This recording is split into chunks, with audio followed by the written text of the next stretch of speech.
Welcome back, guys. Guys, already we have seen how the respiration is regulated. You know, there are certain pontine centers and medullary centers. There are two pontine centers. One is the pneumotaxic center and apneostic center, and three medullary centers are there. One is the dorsal respiratory group, ventral respiratory group, and pre-Bötzinger complex, which is the pacemaker of respiration. We have seen how they are going to regulate your respiration, how they are regulating the respiration we have seen. Now in this video, let's see little bit details. What happens if the centers are damaged? Okay, if there is any damage to the centers, how your respiratory pattern will change, that we will see in this small video. Okay, guys, look here. Here is the pons, you know. Okay, here is the pons which contains the two centers. One is the pneumotaxic center, apneostic center, and here these are the three medullary centers.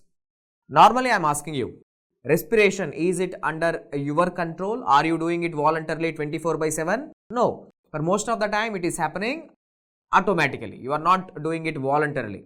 Yes, if you wish you can control it. For most of the time it is happening involuntarily. I am asking you, try to do the inspiration now. Inspiration, expiration. So you can also control your inspiration and expiration, which means you can override. Okay, you can take control over these centers and you can take control over your inspiration as well as expiration.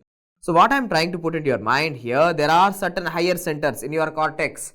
There are certain higher centers located which can control your respiration. For example, let's say these higher centers, they can influence the brainstem centers so that you can control your inspiration and expiration. What happens if there is a lesion above the pons?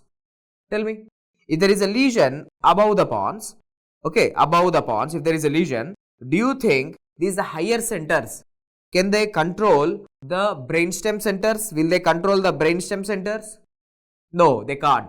So whenever there is a lesion above the pons, I am telling you, whenever there is a lesion above the pons, the higher center can no longer be able to control the brainstem centers. So what kind of respiration is going to be lost? The voluntary respiration. So you can't do the respiration voluntarily.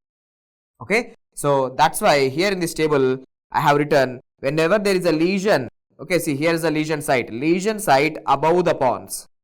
Whenever there is a lesion above the pons, see, the higher centers can no longer influence the brainstem centers. So that's why there is a loss of voluntary respiration.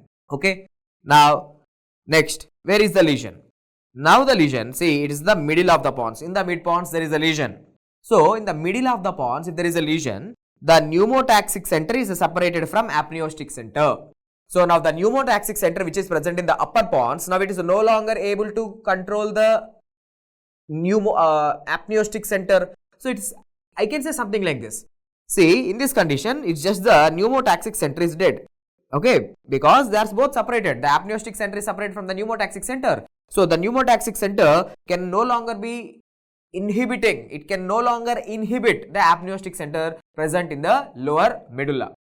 So I can say here in this condition, the pneumotaxic center, it is not working. Okay, it's not going to show its influence on the apneostic center. So what I am trying to say, see, whenever there is a lesion in the middle of the pons, it's simply that your pneumotaxic center is not going to function. Now in this person, I am saying not only the pneumotaxic center is damaged, also his vagus is also damaged. So both pneumotaxic center as well as vagus is damaged. Why I am saying this? Because you know, so it's the pneumotaxic center and the vagus. Both of them, they will try to inhibit the apneostic center. Once the apneostic center is inhibited, dorsal respiratory group will be inhibited. Dorsal respiratory group inhibited means no longer inspiration will stop. So which centers are responsible for, which centers are responsible for the termination of inspiration? It is the pneumotaxic center and the vagus. Pneumotaxic center and vagus, they are trying to stop the inspiration by inhibiting the apneostic center. Now tell me, in this given case, where is a lesion? Pneumotaxic center is dead as well as both the vagus are dead, which means both the brakes are failed. Okay, both the brakes are failed. So there is no one there to inhibit the apneostic center. So now apneostic center is going to work for a long time.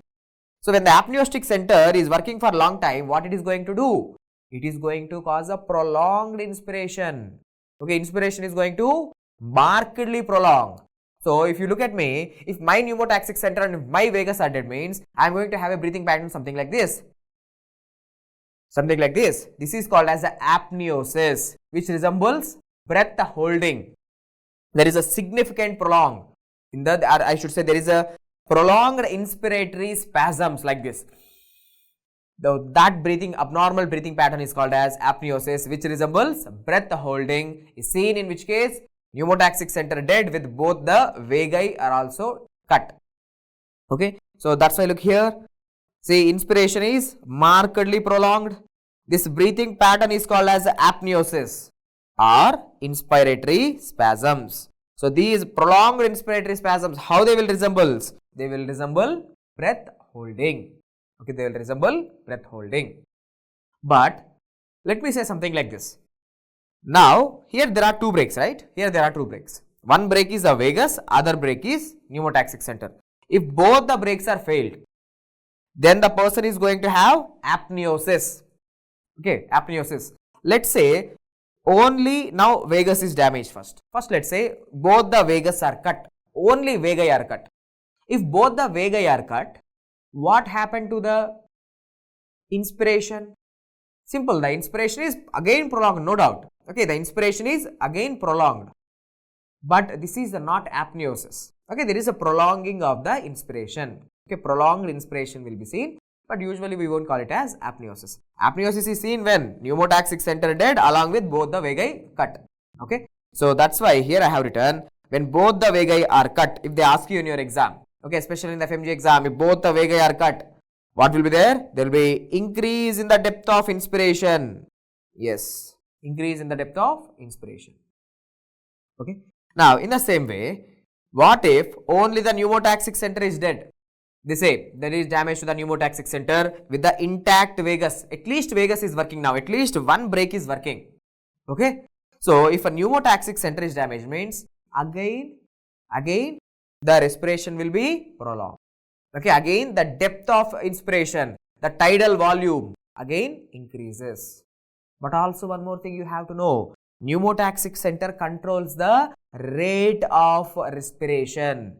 Pneumotaxic center is the one. Pneumotaxic center is the one which controls rate of respiration. Whenever there is a damage to pneumotaxic center, what happened to the rate of respiration? Rate of respiration decreases with prolonged inspiration with more tidal volume. So that's why here I have written, look here guys, damage to the pneumotaxic center. If someone asks you, damage to pneumotaxic center with intact vagus, at least vagus is working now.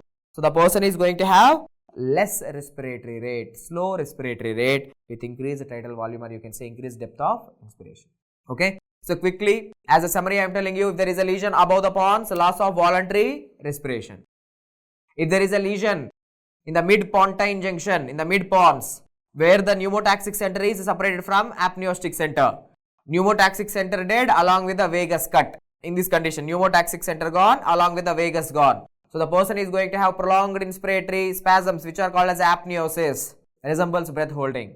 If they ask you in your exam, only vagus is damaged, prolonged inspiration, no doubt.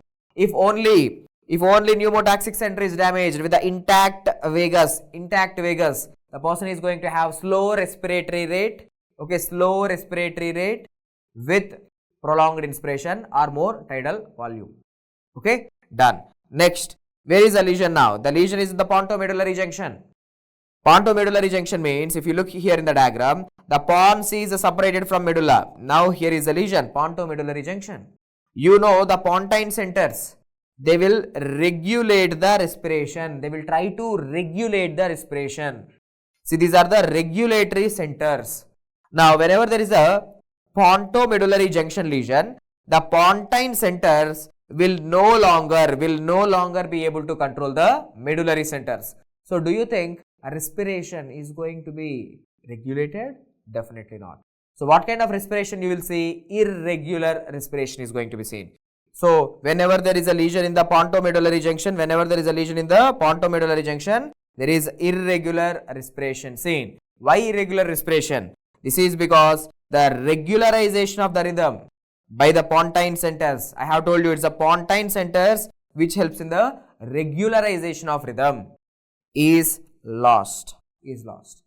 So last, whenever there is a lesion below the medulla, okay. So here is the lesion. Now the lesion is down the medulla. Let's say the person is having a road traffic accident or something else. Here there is a lesion below the medulla.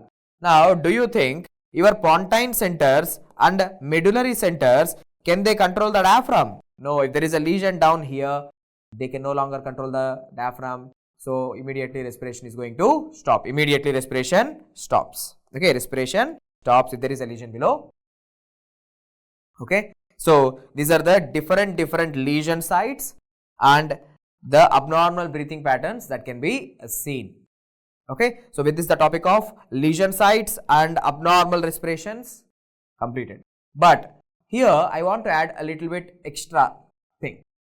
In your exam sometimes they can ask you, okay, like image based questions of abnormal respirations. Look, this is how a normal respiratory pattern is going to be. Normal inspiration, expiration, normal inspiration, expiration. Tidal volume in, tidal volume out, tidal volume in, tidal volume out. So this is something called as a normapnea. Okay. But whenever, look here you are doing hyperapnea. Deep inspiration, deep expiration. See the amplitude increased. Okay. So deep inspiration, deep expiration. So here the person is having hyperapnea followed by a period of apnea. Okay. Again the person is going to do hyperapnea. So tell me, is it a normal inspiration and normal expiration? Definitely not. So here the person is having hyperapnea followed by apnea, again hyperapnea. So such kind of abnormal breathing pattern is seen. Is called as Biot's breathing. Okay, Biot's breathing. It is seen in certain abnormal conditions. So image based questions they will give in your exam. Okay, Biot's breathing is a hyperapnea followed by apnea. Again hyperapnea. Done. Next, then what is a Kussmaul's breathing, sir? Kussmaul's breathing means, see here the person is having continuously hyperapnea, deep inspiration, deep expiration, or I can say hyperventilation. The person is doing hyperventilation. Okay, deep inspiration, deep expiration.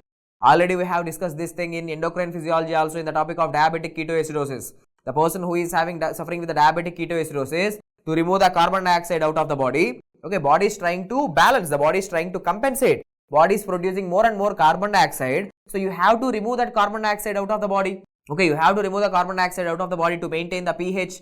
To maintain the pH in the body, you have to remove the carbon dioxide because already the person is suffering with acidosis.